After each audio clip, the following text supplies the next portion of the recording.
Welcome back, guys, and here's another look at my 03 E46M3. As I stated into my introduction video, that I had a couple check engine lights and also my 500 mile an hour, my 500 mile oil change is due. So I originally did part of this video earlier on, yesterday, day before yesterday, but some of the video kind of didn't come out right, so I'm editing this part in.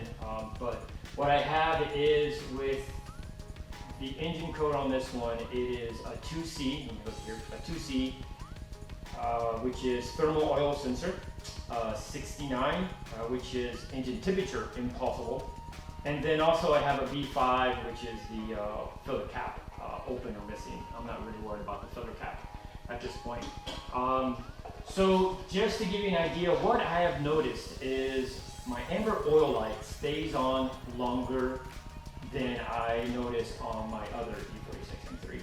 So that is, leaning me towards, of course, the sensor itself on the oil pan. And then also, the big telltale was my temperature for the oil wasn't working at all. So I knew that the oil sensor was bad.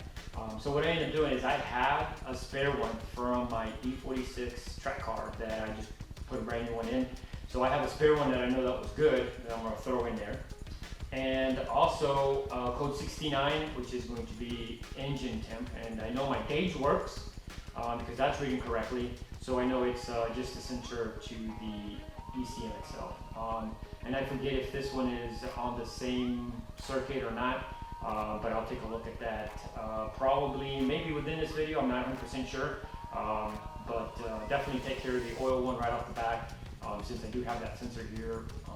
The engine temperature one I do not have. So, but going to go ahead and going on that. So we're going to lift the car up, drain the oil, swap out the oil thermo switch sensor underneath the oil pan, and also I did have a small little leak that I noticed as I found a little bit of oil on the garage floor, and it seems to be coming from the circular baffle on the actual oil pan as well.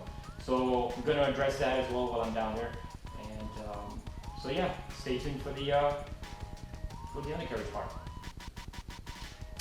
Okay, so I went ahead and kind of broke these loose. So I'm going to go ahead and take the pan down and remove these as well, so that way it will give me access to where the sensor is at that I will be replacing at the same time I'll be draining the oil. So.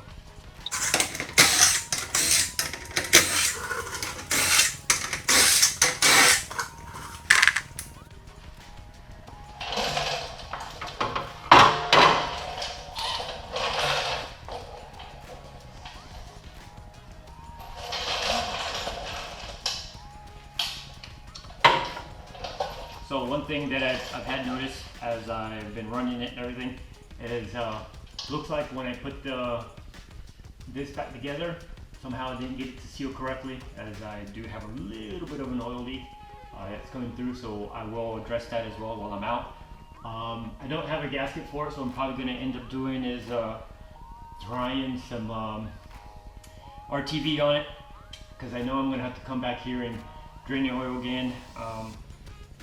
Just one more time before I extend it out to like 7,500 miles. I'll probably end up coming back in, changing the oil when I do the valve adjustment, which should be about 1,500 miles or 2,000 miles. I'll have to look into it, see which would be the best mileage to do that at. So let's keep going.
Okay, so I went ahead and sealed up the, I guess the baffled section.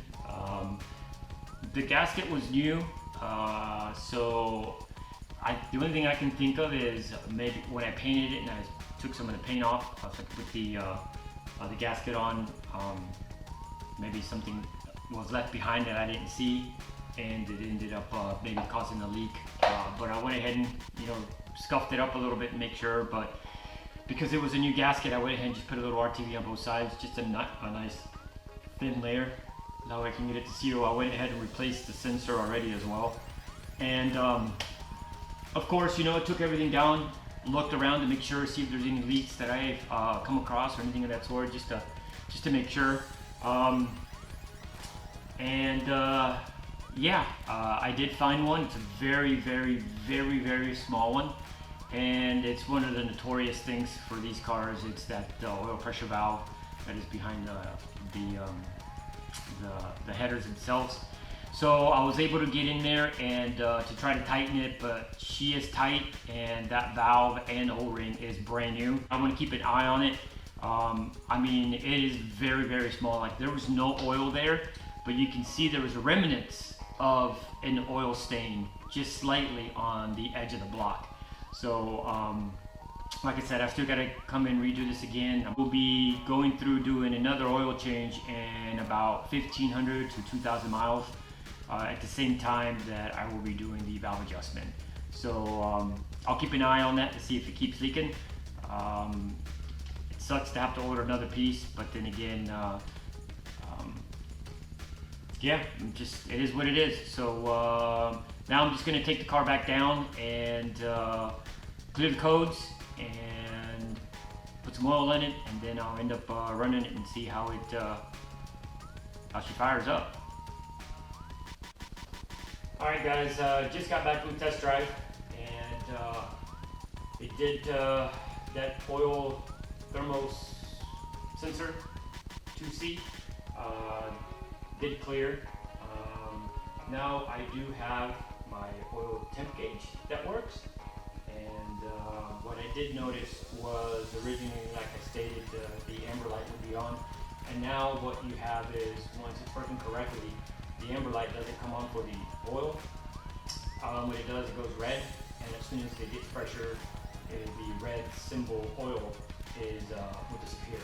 So that's usually how it should work. So if you ever do have an issue to where it doesn't go away and you do have the oil temperature, that's usually going to be 2C, and by replacing the sensor should take care of it. I still have the engine code 69. I didn't replace the sensor on that. I still have to order that, so that'll be in for a later video.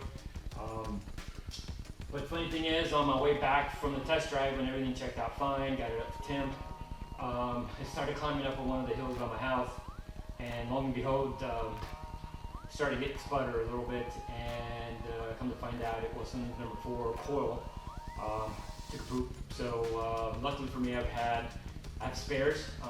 Again, like I said before in my overview, I technically had 2 engines for this car, so I have a whole set. Well, I did have a whole set.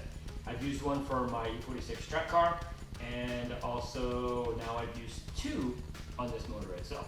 So I'm down to 3 coils left. I guess I'm just gonna have to bite the bullet and buy a new set all the way around. So that way now I'll have a spare of 9, which is good. With a track car, you just never know when you need one. So again, thank you very much for watching this video. Like always, like and subscribe. If there's anybody out there that you know that might like the content of the video, please send it their way. Trying to bump up the views and the subscriptions, so please help out with that. Like I said, keep an eye out for the other engine code that's coming up, and I'll do a separate video for that. And also keep an eye out for the next video that's going to be coming up once I reach about 1,500 miles or so, for the second oil change and the valve adjustment, and also just to see, you know, what else, if anything else has popped up since then. Now that I will be revving past 4,500, let's see where that takes me. Let's see how the Vanos works out, and if if there's any issues after that. So again, thanks for watching, like and subscribe. See you on the next video.